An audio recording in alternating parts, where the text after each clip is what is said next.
They appear as if born from starlight and silence. Those tender-hearted souls who hear what is unspoken and see what is cloaked behind the smile.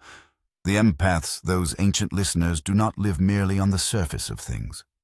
No, they dwell in the deep undercurrent of sensation, in the liminal realm where another's breath, pain, or fleeting tremor becomes their own. They are vessels of emotion, shaped by the soft winds of intuition and the fierce tempests of unacknowledged sorrow. From childhood, they were initiated not through ceremony, but through survival into the invisible language of emotional weather. In rooms filled with tension, they became the barometer. In families ruled by unspoken grief, they became the sponge, absorbing, attuning, anticipating.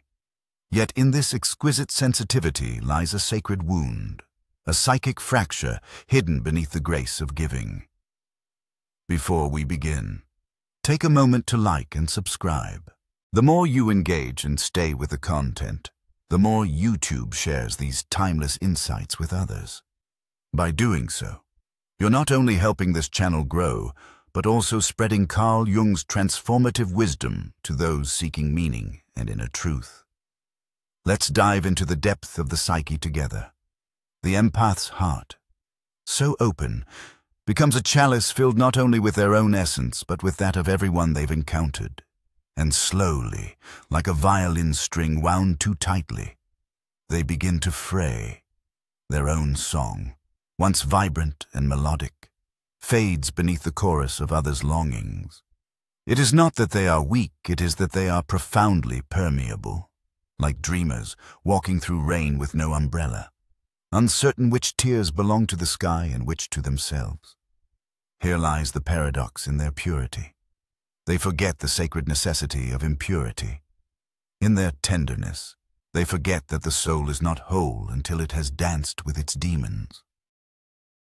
The empath, so often caught in the gravity of care, forgets to care for the one who cares, and in the process, something ancient begins to stir in the darkness. The psyche, that wild and eternal forest, does not permit imbalance forever. The shadow watches, waits, remembers. The empath represses rage for the sake of peace, denies bitterness for the illusion of light. But what is unspoken does not vanish, it calcifies. It becomes the iron undercurrent of dreams, the teeth behind the smile, the scream behind the whisper. The unconscious never forgets. And so, the empath's suppressed truths gather like a storm on the horizon, silently charging until one day, perhaps in the middle of an ordinary conversation or a lover's careless word, the lightning strikes, and they break. But the breaking is not a flaw. It is a sacred rupture, a divine rebellion of the disowned self.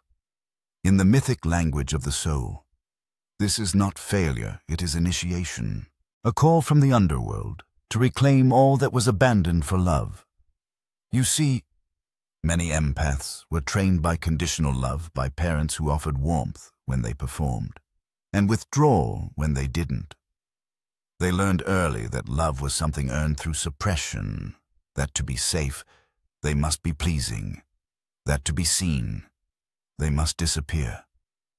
And so they built personas, the healer, the helper, the ever-smiling saint, archetypes rooted not in authenticity but in adaptation. The brighter this persona shines, the deeper its shadow stretches. Behind the mask of serenity often hides a storm of anger, exhaustion, desire, defiance. These souls are not broken, they are unfinished. And the snapping, the breakdown, the blow-up, the unexpected silence is not destruction. It is the emergence of the full self. The moment the mask cracks wide enough for the archetype of the wild one, the warrior, the truth-teller, to roar. What was once buried in dream now speaks in daylight. Rage, not as violence, but as boundary. Sadness, not as weakness, but as wisdom. In dreams, this turning point is often foretold. The empath who once dreamed of angels begins to dream of wolves, of fire, of floods. The serpent slithers, an ancient symbol of rebirth.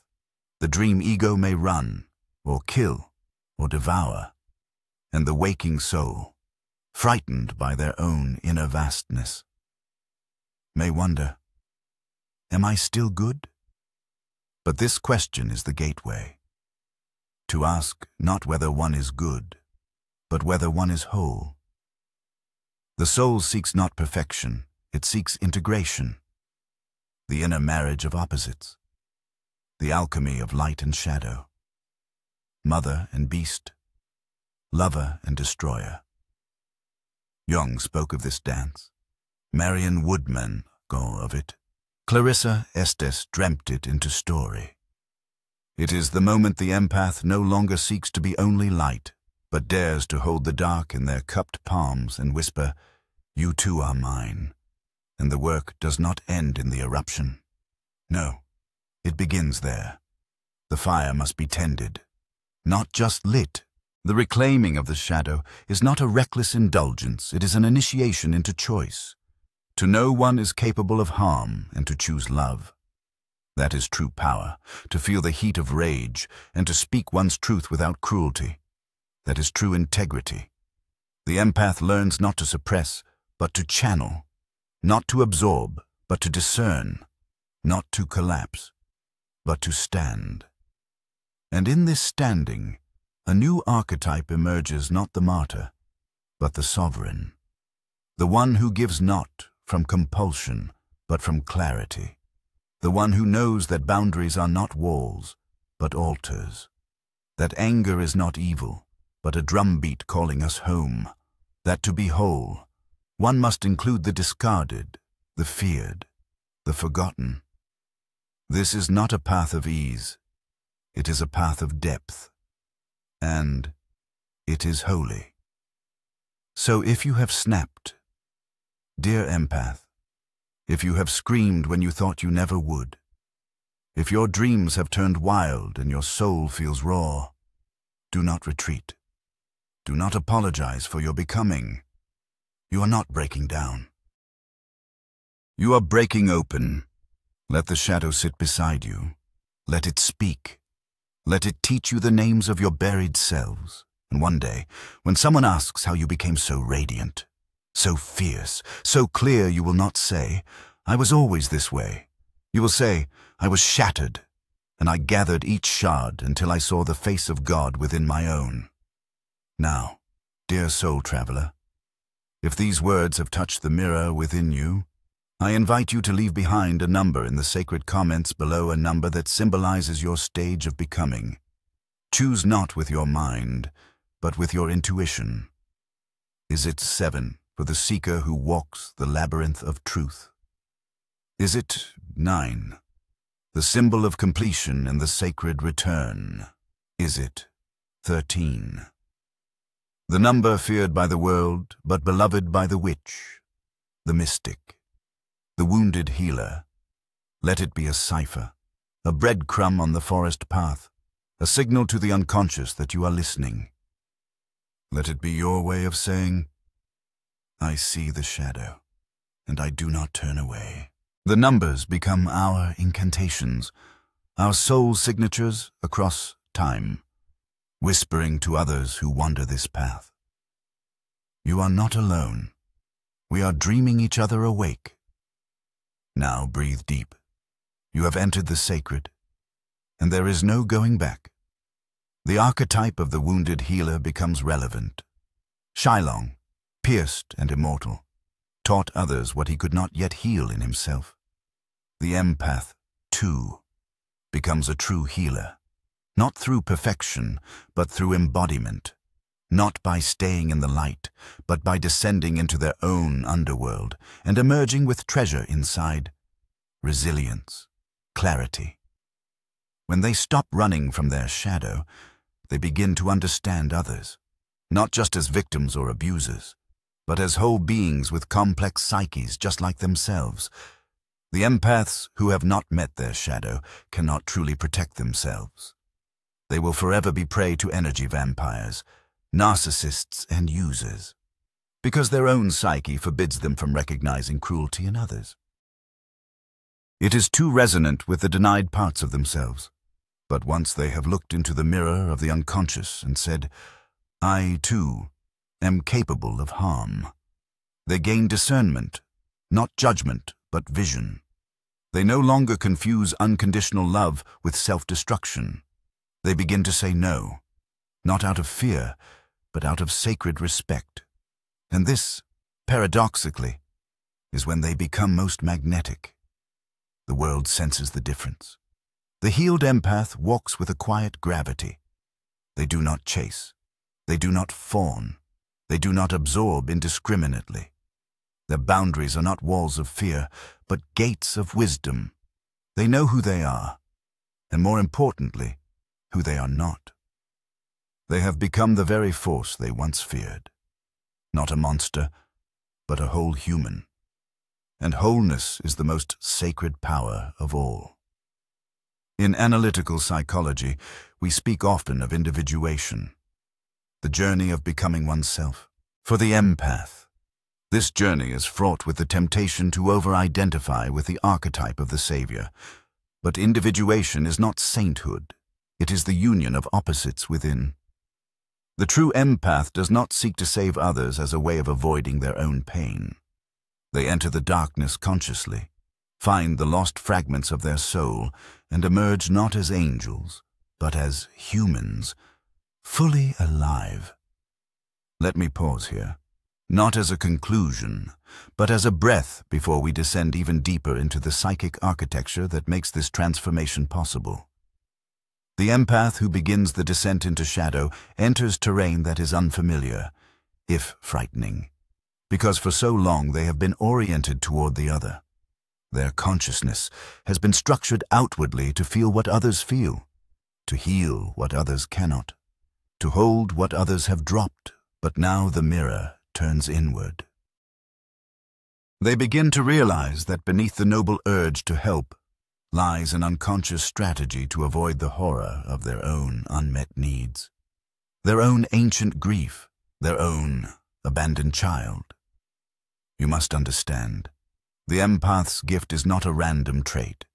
It is a defense mechanism, refined over years of necessity. In childhood, when the empath learned that love was inconsistent, they survived by becoming exquisitely attuned to the emotional weather of caregivers. If mother was angry, they smiled brighter.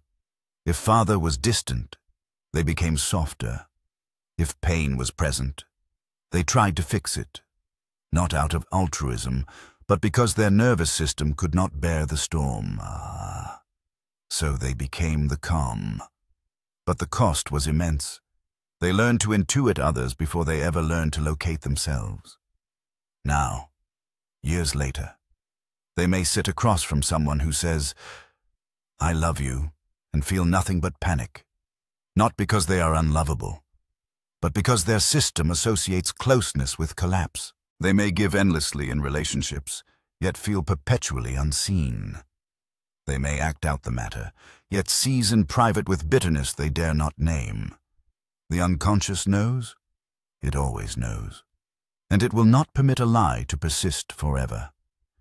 This is why the empath snaps, because some part of the psyche, usually through a dream, breaks down.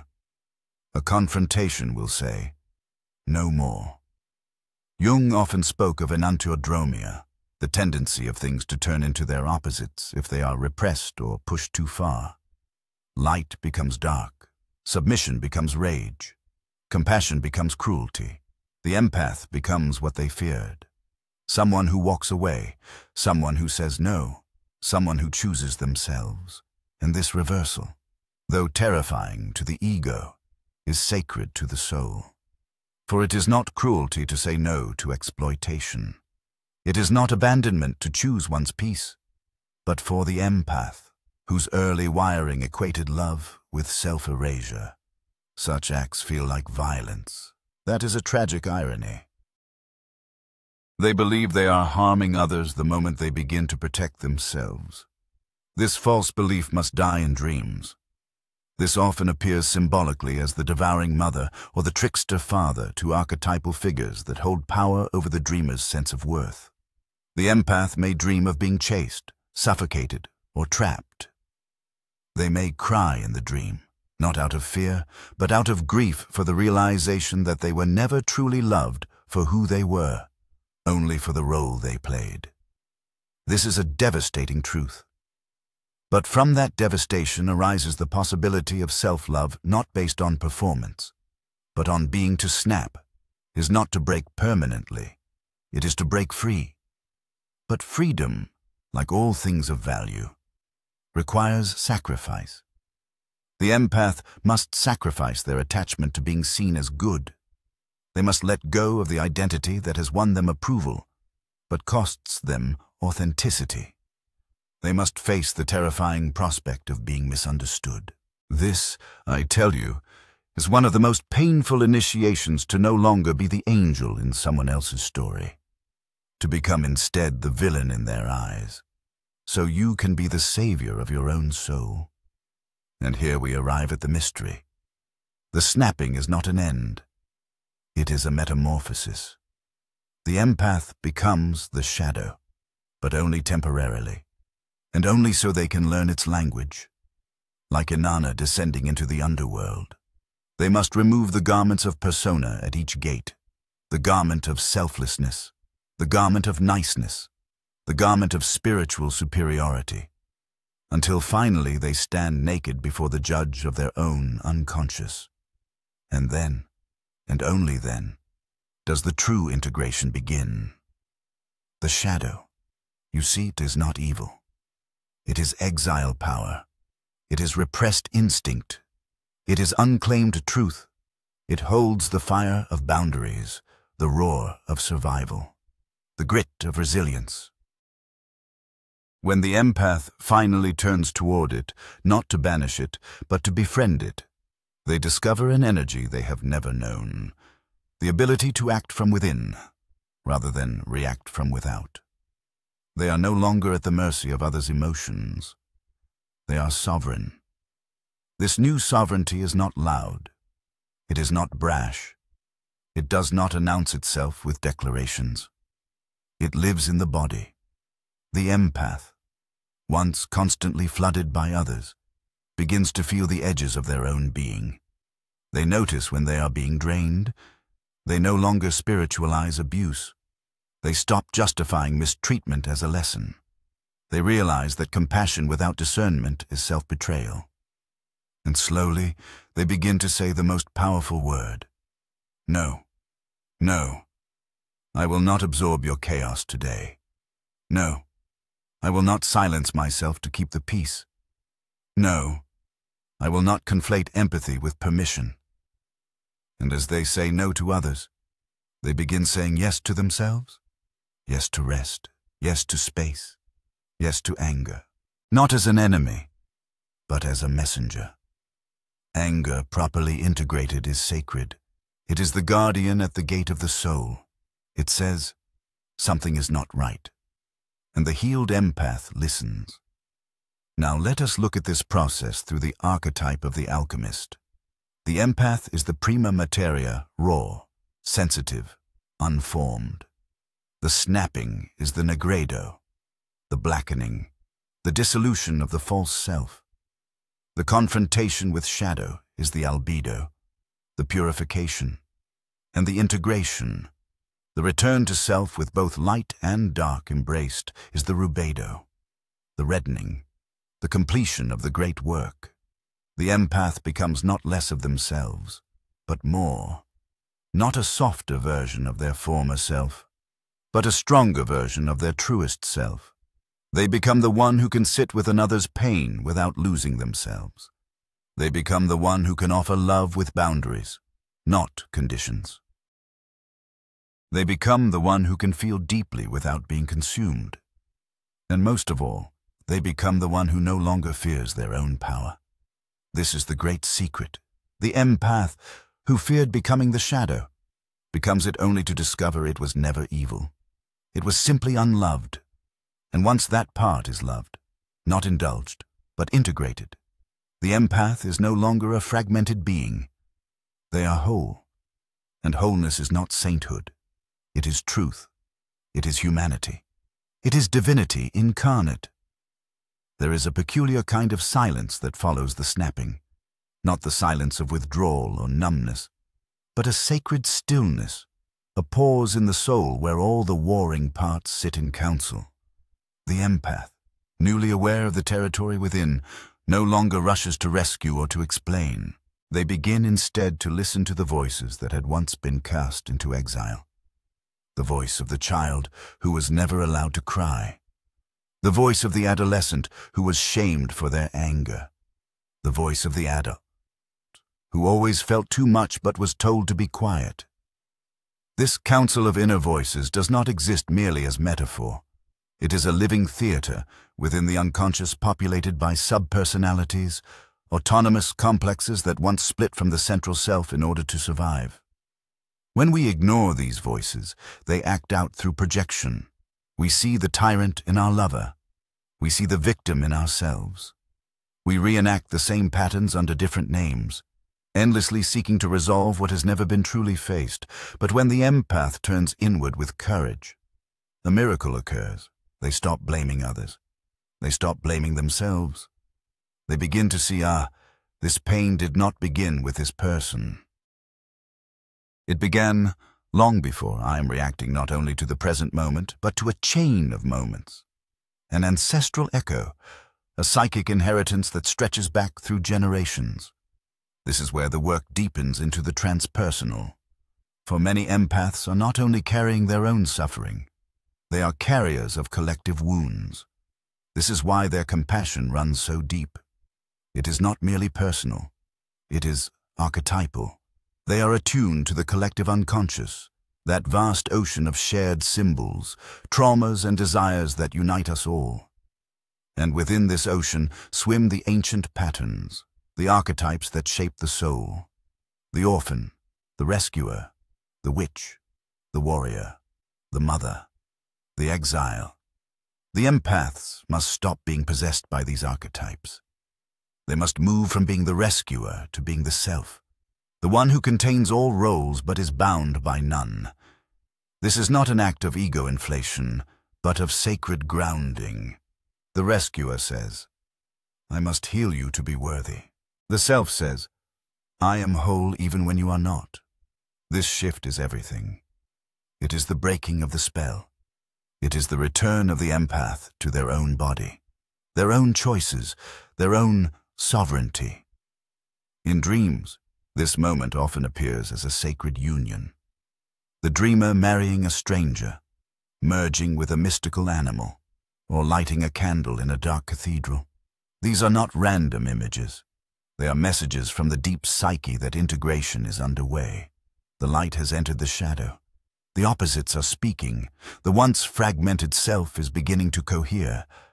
But beware the ego, which has long clung to the identity of the good one, will resist this union. It will whisper lies. You're being selfish. You're abandoning people. You're not spiritual anymore. These are the last gasps of a dying illusion. For true spirituality is not self-erasure. It is incarnation. It is the divine made flesh in all its mess and majesty. The empath who integrates shadow does not become less spiritual. They become more embodied, and the soul delights in embodiment. Here we must speak of power, not the power that dominates, but the power that liberates. The empath who snaps and survives has touched real power, not borrowed strength from affirmation, not transient confidence from praise, but the deep-rooted power that comes from having faced death, the death of illusion, the death of pleasing, the death of dependency on external peace. This power is quiet. It is the power of a boundary spoken without apology, the power of walking away without rage, the power of saying, I don't know, without shame. The empath, once enslaved to the moods of others, now becomes a steward of their own energy.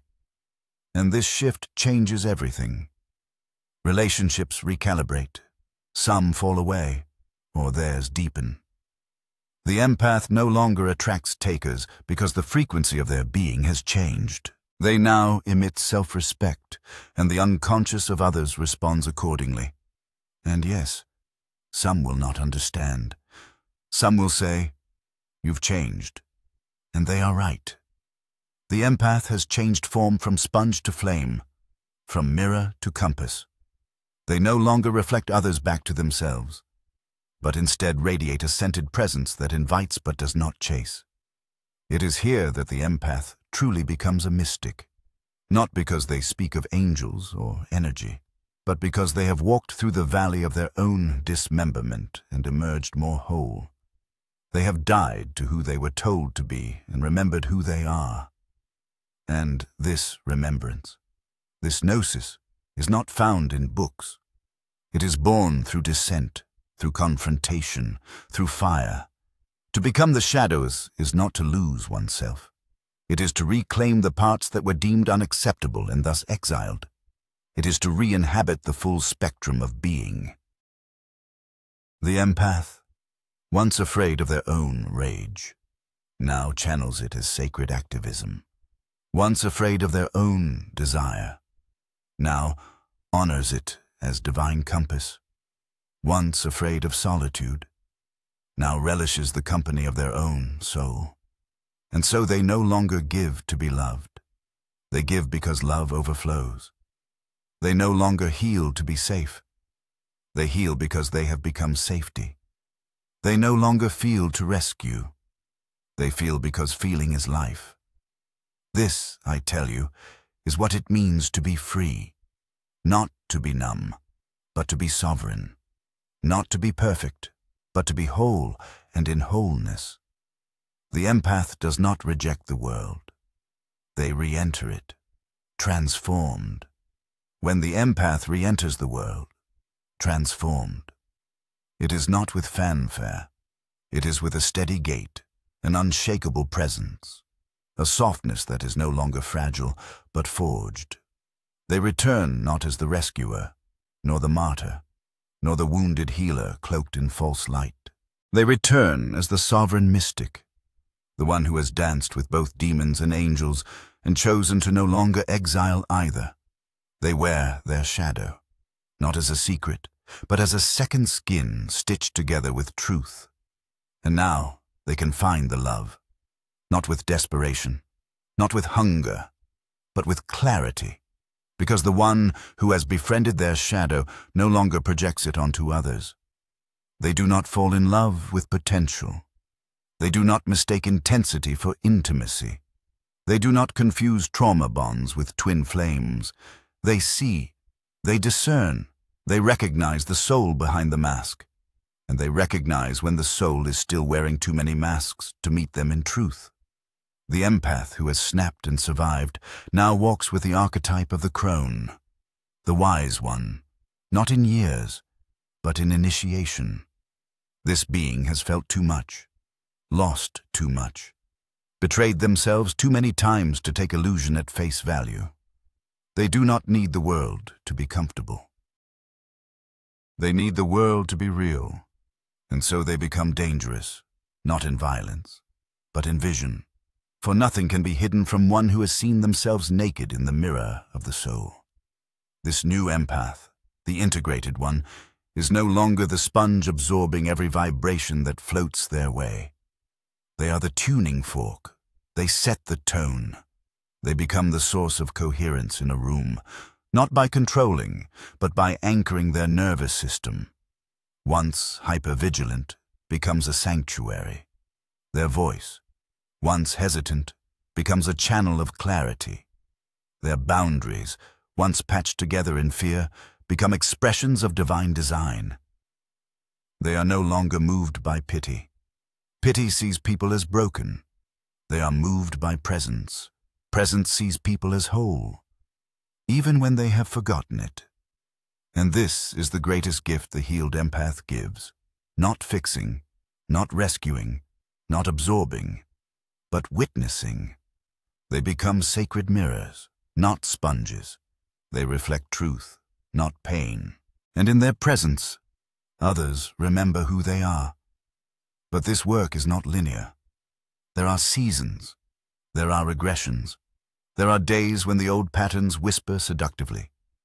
It would be easier to give in, to go back, to be liked, to be needed. And sometimes the empath may slip. That is not failure. That is humanity. Integration is not perfection. It is presence through imperfection. Each return to the self is a triumph. No spoken with love is a revolution. Each boundary held without explanation is an act of spiritual warfare. And so I tell you, this snapping, this becoming the shadow, is not a curse. It is a rite of passage. It is a soul saying, we can no longer sustain the lie. The lie that you must be good to be loved. The lie that your power is dangerous. The lie that to feel deeply is to be weak. No. To feel deeply and still hold yourself is strength. To walk into the fire and not be consumed is strength. To stand alone, trembling, and still say, this is not love is strength. In myth, so the hero does not slay the dragon to escape their fate. They slay the dragon to fulfill it. The dragon is not the enemy. It is the guardian of treasure. And for the empath, the dragon is the shadow, the rage, the desire, the wildness, the truth. To face it is to reclaim your gold, your fire, your voice. Do not be afraid of snapping. Be afraid of never snapping, of living so contained, so silent, so suppressed that you die without ever hearing your own roar. The world does not need more obedient givers. It needs embodied souls. It needs those who can feel without drowning, speak without aggression, walk in love without becoming a sacrifice. The healed empath is this bridge between spirit and flesh, between chaos and order, between sensitivity and strength. And what does the world feel like to them now? It feels creator, not because the world has changed, but because they are no longer attuned to every wound that isn't theirs. They listen more selectively. They grieve more consciously. They love with less attachment and more awe. They rest. They say no. They create. They laugh again. Not performative laughter that masks sorrow, but the deep shaking laughter of someone who has lived through fire and still finds the world worth smiling at. This is the promise of individuation. Not escape, but embodiment. The empath who has snapped is not lost. They are found in the ruins of false identity, found in the temple of truth within, found in the stillness that comes after the storm. And they will never again forget themselves in the name of love. Because now they know true love never asks you to disappear. It asks you to appear fully, wholly shadow and all.